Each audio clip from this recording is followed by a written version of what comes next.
Everyone, I guess you've all probably been wondering where in the world's Andy been. Well, I've been living in a rainforest. I feel like it's rained, it's snowed, it's rained again, and it's just been too wet to do anything. And nothing really interesting has been going on around here to catch some video of.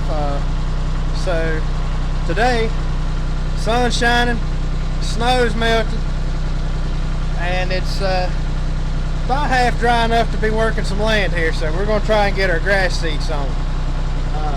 We've already got this piece down here cut up with our disc and drug over and trying to smooth it up a little bit. It's still got some rocks, still got some roots and stuff like that, but that kind of stuff I can go back and pick up after we get it sown and there's some grass on it. That's really no big issue to me.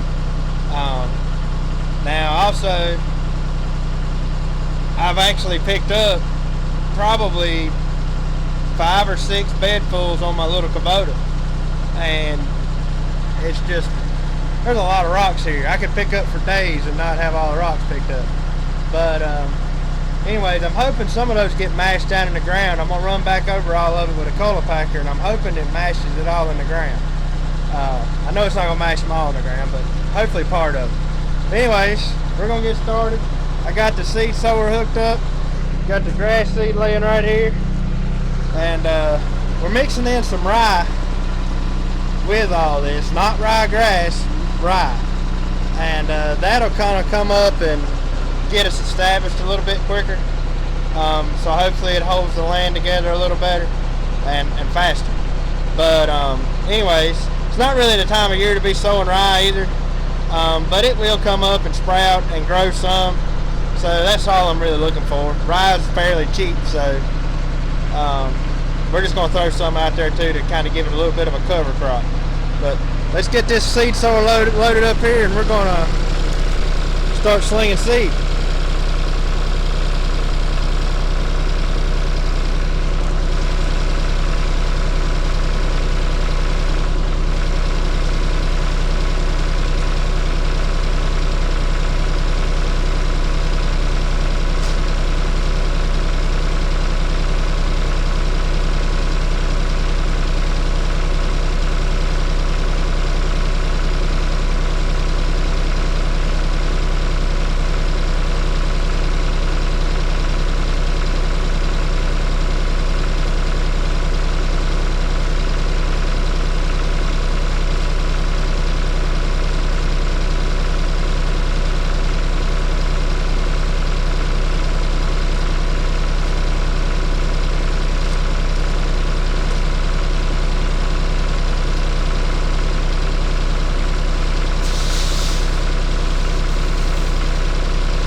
Look at this here, the seed of rye seed. It's quite a bit bigger than grass seed. It weighs a whole lot more, so there's not near as much in a bag of rye.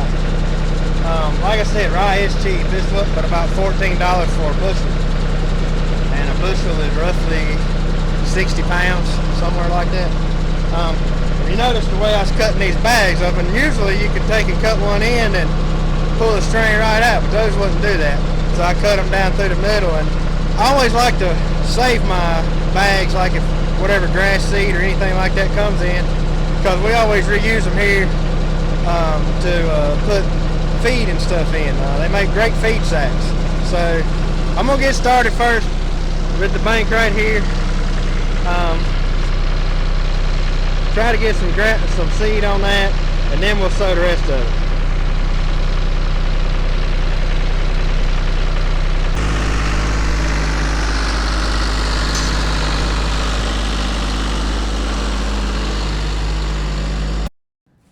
also want to let you guys know that I added in some ladino clover. It's a white top clover. I know I didn't show me adding that to the spreader, but I actually put it on the very next morning. It's an extremely small seed, and 50 pounds covered this whole area that I seeded. It covered it real good. Actually, probably more than I should have put out, but I put out 50 pounds of ladino clover. Now, it was expensive, but it's also like a nitrogen fixing plant. It'll add nitrogen to the soil, and it'll also spread and help hold the soil together better. So I'm hoping it takes root real good and does good across there as well. And it also works good for grazing as well. But anyways, I just want to let you guys know that I did add some clover in there. And like I say, that's just a natural way of adding nitrogen to your soil.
Hopefully those rocks will help out. But I'm gonna get back to sowing here, and we'll catch up with you in a minute.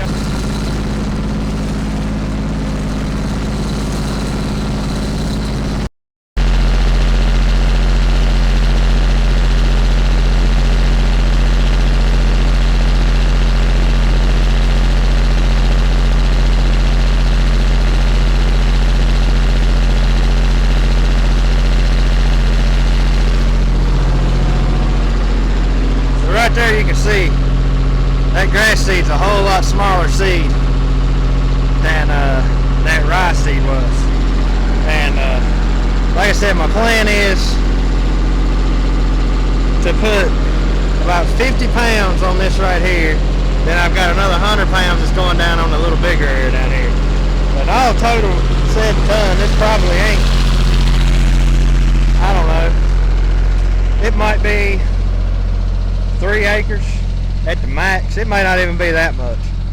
It's not really a whole lot of ground here that we're covering. Now that right there, I'm going to spread out with my drag here when I drag everything down after I got the seed on it. But I want to tell you what I'm doing.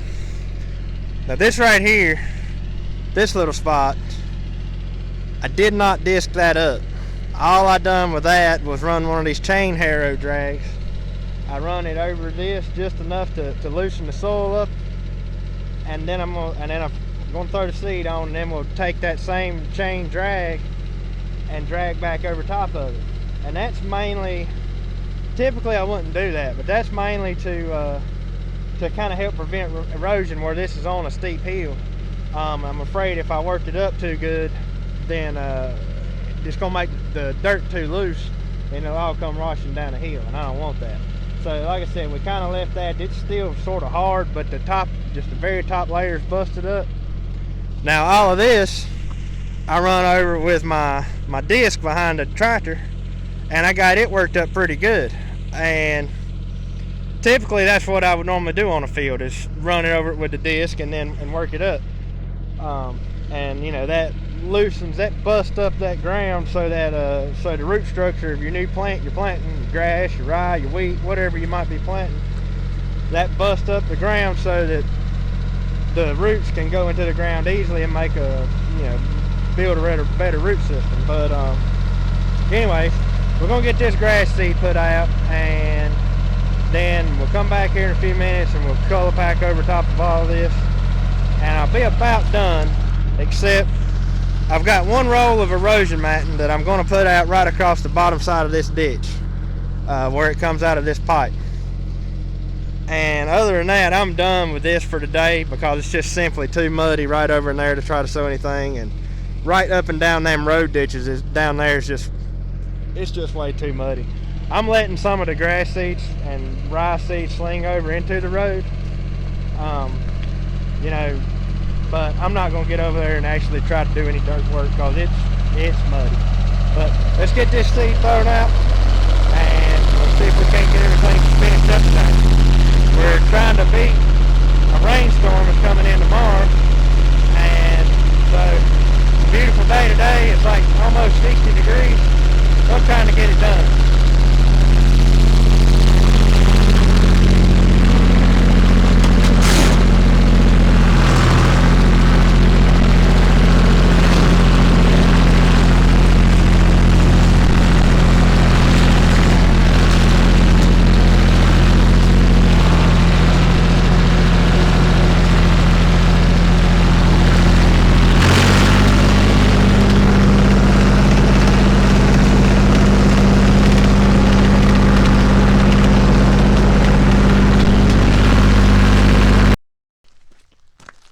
Alright, y'all, so here's the drag I was using behind the Kubota here.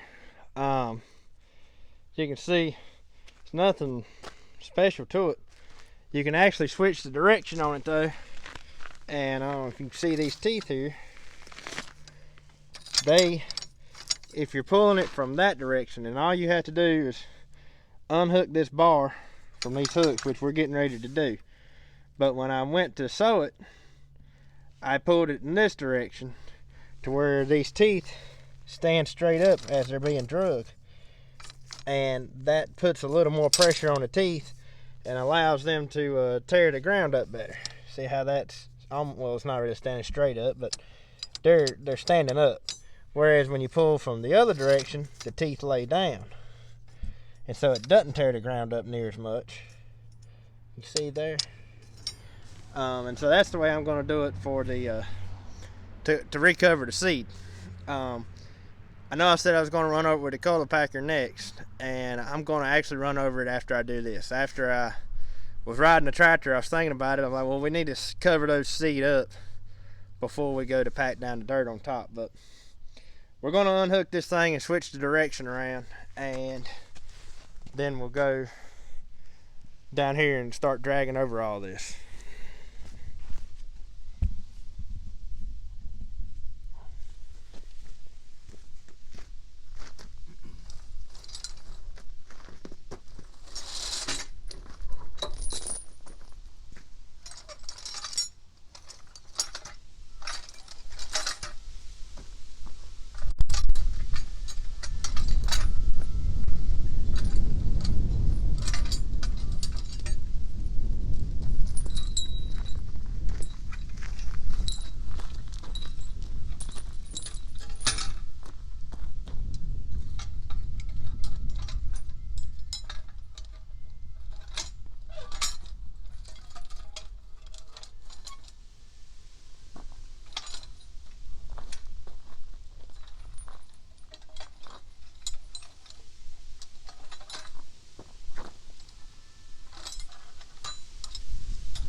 actually works pretty good dragging gravel down in your driveway too. It smooths it up real nice.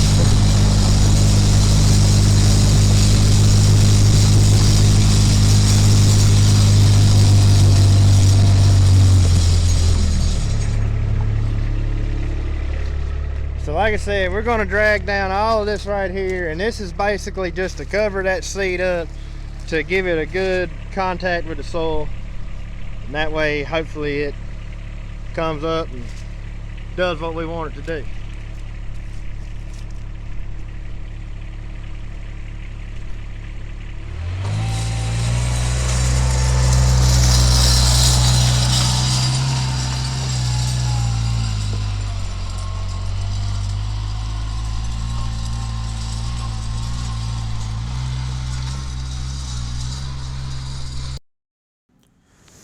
Now guys, you don't have to have a Kubota RTV to pull around a drag like this. I'm sure a four-wheeler would work excellent, or any type of side-by-side, a small compact tractor, anything like that would work real good.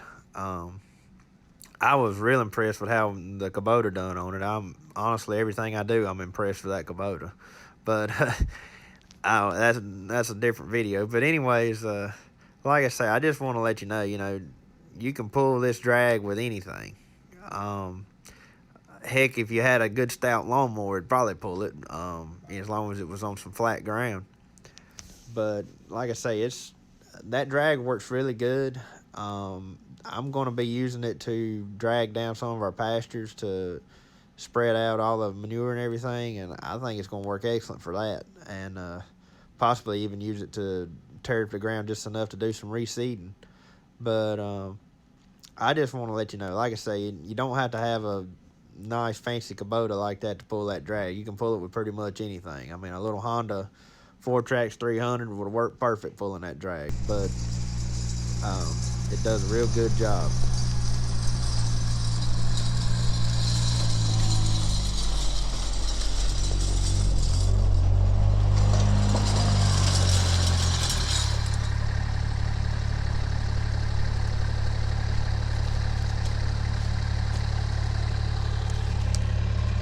I know a lot of you guys are probably going to leave down in the comments or something and say, well, I can't believe Andy's sowing all that when he's got all this trash laying out here on the field. There's roots and rocks and stuff. But like I said earlier,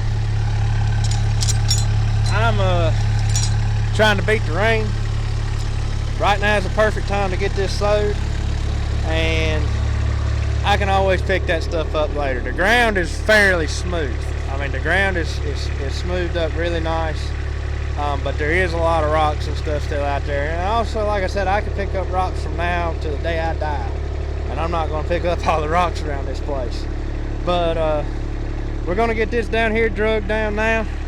Then we'll, I guess we'll run over with the cultipacker after that and be done with it. Other than that erosion matting I was talking about, I'm going to put out, but that won't take long at all.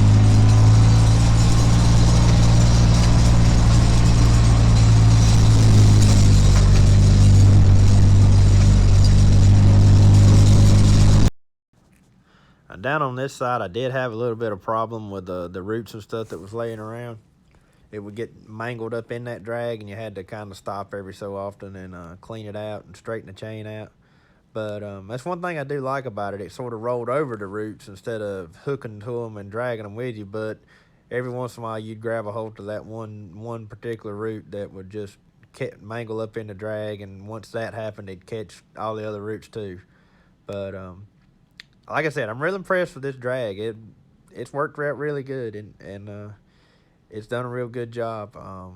So I don't know how well it'll hold up. It ain't much to it, just some metal and some chain, but it does a real good job. Alright, I've been riding around in circles for what feels like an hour, but it's probably more like 15-20 minutes. But I've got it all drugged down now. Just want to clean out some of these sticks that's hung up in the drag here. And we're going to go get that cultipacker. But it's turned out fair. Like I said, you can see some rocks and sticks and stuff still that's left to be picked up, and we'll get out here and pick those up pretty soon. But at least the seeds in the ground, that's what I wanted. And the ground's in good shape. Like I said, those rocks, that can all be picked up after the grass comes up. It's not going to hurt a thing. We're going to get the cultivator and run over this one more time and we'll be done. Alright, so this is a cultipacker. These are like cast iron steel plate, steel rollers, and they're pretty heavy. Now I've got a big 9-foot cultipacker too that's a pull type and got double rollers on it, so which means it's got to sit up here and then it's also got to sit back here. But I'm not using it today, well, simply because it's down at my dad's house. He borrowed it and I hadn't had a chance to go back down and get it, and so we're going to use this one. Hopefully it's heavy enough to do the job. I know that 9-foot one would work perfect really, but hopefully this one will too. I hadn't really used this one much actually. I bought it to use with the landscape business when we were sowing yards and stuff, and it's easier to transport from place to place, but we'll see how it works.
Covered here.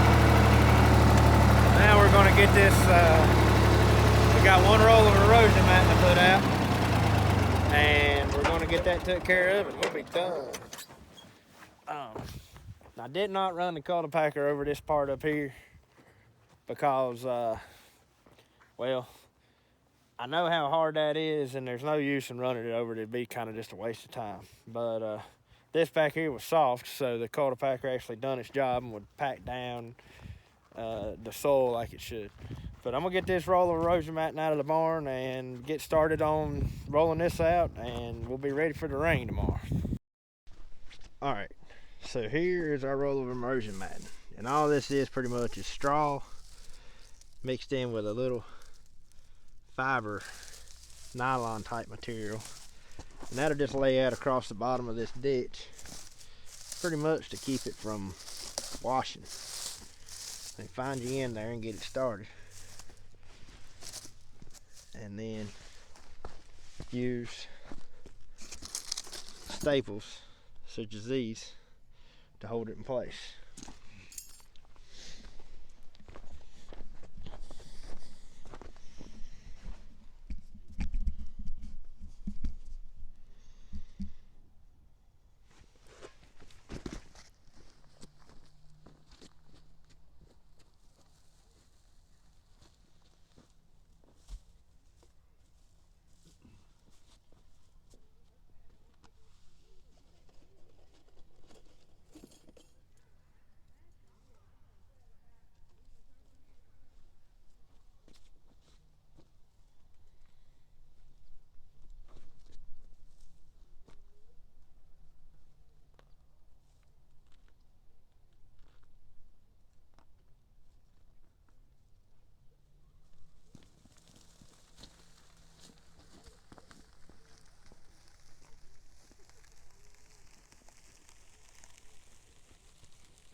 Wish they all would unroll themselves like this right here. But yeah, we use a lot of this stuff when we're doing yards, sowing yards and whatnot, and this happened to be a roll that I had left over. But it does work. It does help hold these ditches together. This one is an 8-foot roll by 101 feet. So